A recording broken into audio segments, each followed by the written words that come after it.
ಕಾವೇರಿ ನೀರು ನಿಯಂತ್ರಣ ಸಮಿತಿ ಆದೇಶದಂತೆ ತಮಿಳುನಾಡಿಗೆ ಪ್ರತಿದಿನ 3500 ಕ್ಯೂಸೆಕ್ ನೀರು ಹರಿಸುವುದನ್ನು ಖಂಡಿಸಿ ಕರ್ನಾಟಕ ರಕ್ಷಣಾ ವೇದಿಕೆ ಕಾರ್ಯಕರ್ತರು ಶುಕ್ರವಾರ ಗ್ರೇಟ್ 2 ತಹಸೀಲ್ದಾರ್ ಮೋಹನ್ ಬಾಬು ಅವರಿಗೆ ಮನವಿ ಸಲ್ಲಿಸಿದರು. ಕರವೇ ತಾಲೂಕು ಅಧ್ಯಕ್ಷ ಬಿವಿ ಬಾಬಾಜಾನ್ ಮಾತನಾಡಿ, ರಾಜ್ಯದಲ್ಲಿ ತೀವ್ರ ಮಳೆಯ ಅಭಾವ ಉಂಟಾಗಿದ್ದು ಜಲಾಶಯಗಳಲ್ಲಿ ನೀರಿನ ಸಂಗ್ರಹ ಗಣನೀಯವಾಗಿ ಕುಸಿದಿದೆ.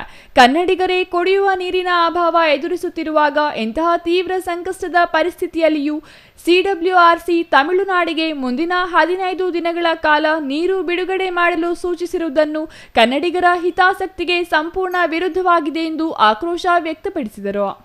ಕೆಆರ್ಎಸ್ನಲ್ಲಿ ನೀರಿನ ಕೊರತೆ ಇರುವಾಗ ತಮಿಳುನಾಡಿಗೆ ನೀರು ಹರಿಸುವುದು ರಾಜ್ಯದ ರೈತರಿಗೆ ಮತ್ತು ಸಾರ್ವಜನಿಕರಿಗೆ ಎಸಗುತ್ತಿರುವ ತೀವ್ರ ಅನ್ಯಾಯವಾಗಿದೆ ಎಂದು ಆರೋಪಿಸಿದರು.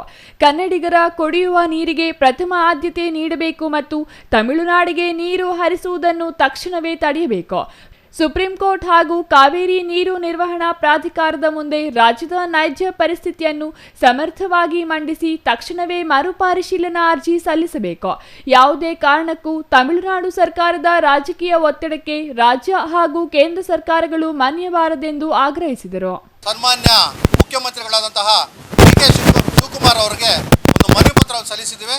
ಇದರ ವಿಷಯ ಏನಂದರೆ, ಈಗಾಗಲೇ ಕಾವೇರಿ ನೀರು ನಿಯಂತ್ರಣ ಮಂಡಳಿ ಪ್ರತಿದಿನ 3500 ಕ್ಯೂಸೆಕ್ಸ್ ನೀರನ್ನು ತಮಿಳುನಾಡಿಗೆ ಬಿಡಬೇಕಂತ ಆದೇಶ ಮಾಡಿದೆ.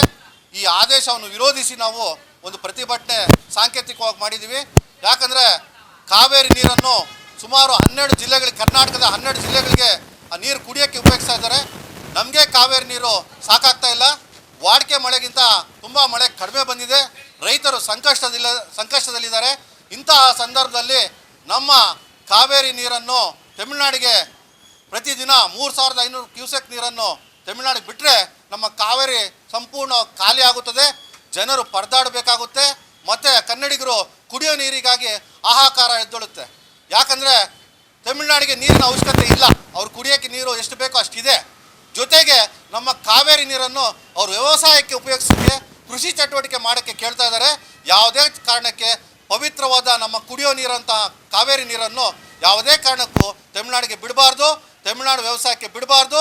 ಇಲ್ಲಿರುವ ಕನ್ನಡಿಗರಿಗೆ ಕುಡಿಯೋಕ್ಕೆ ನೀರು ಬೇಕಾಗಿದೆ. ಇಲ್ಲಿ ರೈತರು ಸಂಕಷ್ಟದಲ್ಲಿದ್ದಾರೆ.